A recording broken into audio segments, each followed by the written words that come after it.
여러분의 구독은 영상을 제작하는 데 큰 힘이 됩니다. 영상을 보시기 전에 구독과 좋아요 꼭 부탁드리겠습니다. 아울러 회원이 되시기를 원하시는 분들은 유튜브 채널 홈피 구독 옆에 있는 가입 버튼을 눌러주시기 바랍니다.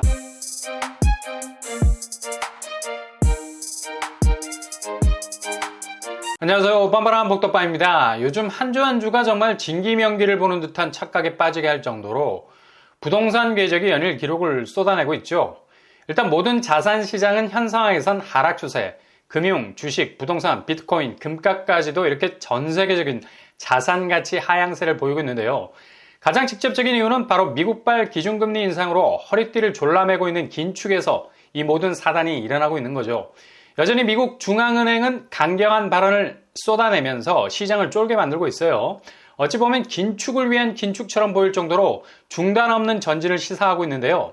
이렇게 분위기가 싸하게 돌아가니 아마도 폭락이라는 단어가 올해 말이나 내년 상반기를 지나면서 자산 시장에서 새로운 키워드로 다시 한번 등장할 수도 있을 것 같습니다. 일단 긴축은 거품을 제거하는 목적이 크죠. 쓸데없이 방만했던 부분들의 진입을 완전히 차단, 일체 어설픈 것들의 진입을 허용하지 않는 아주 단호한 금융정책의 칼날입니다. 그러니 급격한 다이어트에 돌입하게 될 주식, 부동산, 채권까지도 그동안 막연하게 평가되었던 부분들이 지극히 극단적인 밸류에이션, 가치 평가에 의해서 그동안의 상승분을 그대로 토해낼 수밖에 없는 상황에 이르게 된 겁니다. 흔히 바닥을 쳤다라고 말할 수 있는 저점을 우리 눈앞에서 가장 생생하게 목격할 수 있는 시대에 살고 있는 겁니다. 그러나 이렇게 자산 가치가 하락하고 있다는 건 반대급부로 그렇게 철옹성 같았던 진입장벽의 난공불락이 서서히 무너진다는 걸 의미하기도 하죠. 그러니 누구든 진입할 수 있는 기회를 잡을 수 있다는 말로도 바꿀 수 있겠습니다. 박앤세일, 흔히 백화점에서 고가의 명품을 이런 식으로 가끔씩 털어내려 할 때가 있죠. 2월 상품이 대부분이지만 그래도 꽤 건질만한 것들이 많습니다. 마찬가지입니다. 지금의 자산가치 하락세가 새로운 자산구조라는 뼈대를 기초부터 구축하려는 분들에게는 오히려 기회가 될 수 있는 거죠. 모든 사람들이 대위기에 직면한 듯 엄청난 불안 속에서 숨죽이고 있지만 이건 어디까지나 봄, 여름, 가을, 겨울이 일정한 사이클이라는 범위 안에서 돌고 돌듯이 경제 사이클 속에서 무한 반복되어 왔던 일이죠. 근데 그 시대를 살지 않았으니까 지금 당장 벌어지는 일은 생애 최초로 벌어지는 너무나 커 보이는 생소한 일로 다가올 수밖에 없는 겁니다.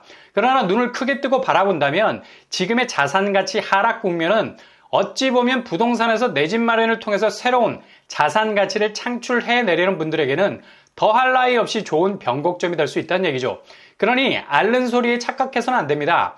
많은 사람들이 금방 죽을 것 같이 지금의 부동산 상황을 극악의 시나리오로 몰아가고 있지만 실은 그동안 집값이 너무 올라서 쳐다보지도 못했던 곳들이 서서히 하락폭을 키우면서 접근성이 이전보다는 훨씬 용이해지기 시작했다는 건 부인할 수 없는 사실이죠. 근데 한편에선 계속해서 마치 지금의 하락세가 내 집을 마련하는 사람들에게는 저주와도 같은 마이너스 P라는 주홍 글씨를 새겨 넣어서 분양가보다 아래로 시세가 떨어질 거라고 쉴 새 없이 공포를 불어넣고 있죠. 이거 다 보이지 않는 디펜스입니다. 분여회를 통해 부동산을 단돌이 집값 벨트라인을 형성, 그 이하로는 절대로 팔지 못하게 하는 집값에 대한 절실한 방어 심리와도 비슷하죠. 이게 부동산 시장에서도 새롭게 내 집으로 진입하려는 사람들에게 똑같은 공포를 심어줌으로써 아예 진입 자체를 꺼리게 만드는 보이지 않는 방어벽을 만들어 버립니다. 이게 무서운 게 전체 매수 심리에 지대한 영향을 준다는 거죠. 지금 매수세 꺾인 거 보세요. 물론 분명히 경기 지표 좋지 않고 금리 인상이라는 직격탄이 이런 궤적을 만들어 놓은 것이기는 하나 너무 보이지 않는 장벽에 위축될 필요가 없는 겁니다. 이런 분위기를 그대로 흡수한 수치들이 계속해서 나오고 있죠. 전국 아파트 값이 전주 대비 마이너스 0.15%를 보이면서 10년 만에 그 낙폭이 최대치를 찍게 됐습니다. 확실히 자산가치 하락세는 뚜렷합니다. 근데 이게 위기만 아니라는 얘기죠. 어떤 사람에게는 새로운 기회가 될 수 있다는 겁니다. 아무튼 유일하게 전국적인 하락세를 피해서 상승세를 보였던 전북과 강원까지도 이런 하락세에 동참을 하게 됐죠. 마이너스로 돌아서게 됐습니다. 특히 가장 집값 변동률이 커지고 있는 수도권, 여기는 집값이 떨어지는 모양새가 거의 추락에 가깝죠. 지난주 마이너스 0.18에서 0.20으로 떨어졌습니다. 인천이 요주의 인물이죠. 전주 마이너스 0.26에서 0.29로 떨어지면서 낙폭을 키웠습니다. 특히 송도에서 난리가 났지 않았습니까? 송도가 자리를 잡고 있는 연수구 같은 경우는 인천 평균치보다 더 아래로 집값이 내려가는 걸 볼 수 있죠. 마이너스 0.37% 정도 떨어졌습니다. 특히 여기는 거의 반값 수준으로 아파트 가치가 떡락을 했는데요. 6억 가까이 떨어진 곳이 나왔습니다. 지난번에도 이곳이 새로운 기록을 썼었는데요. 바로 더샵 송도 마리나베이. 전용 84제곱이 10억 4천에서 지난달 6억 5천에 거래가 됐었습니다. 무려 6억이나 하락한 낙폭이죠. 그동안 올랐던 상승분을 그대로 반납할 정도죠. 이렇게 되면 관전 포인트는 과연 지금의 시세가 분양가 아래로 내려가겠느냐입니다. 말 그대로 마이너스 P가 발생할 수도 있는 상황이 올 수 있다는 얘기죠.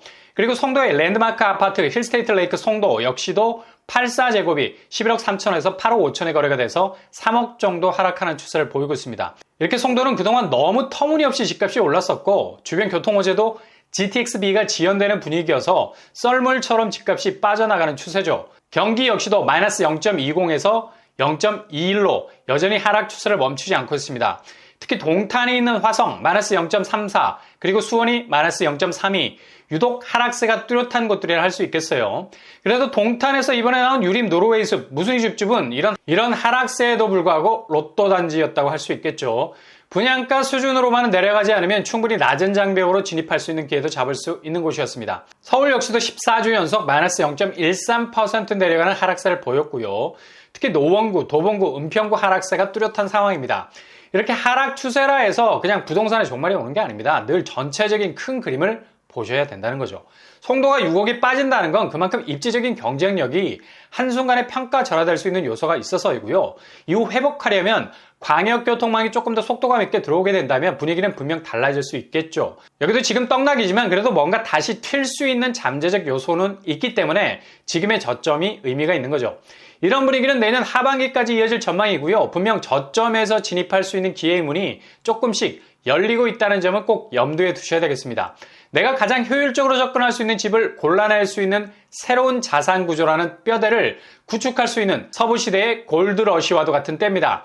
여러분의 손가락에 사금이 걸려들 수 있기를 바랍니다.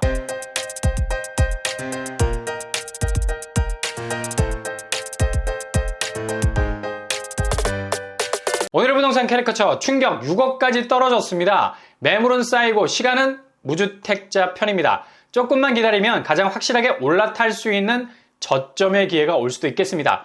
전체적인 자산가치 하락 추세에 동요하지 마시고 가장 소신이 있는 마이웨이를 통해서 가장 경쟁력 있는 집을 손에 거머쥘 수 있길 바랍니다. 항상 여러분의 부동산이 부의 동산이 되실 수 있길 바랍니다. 이상으로 뻔뻔한 목덕방을 마치겠습니다. 구독과 좋아요 부탁드립니다. 감사합니다.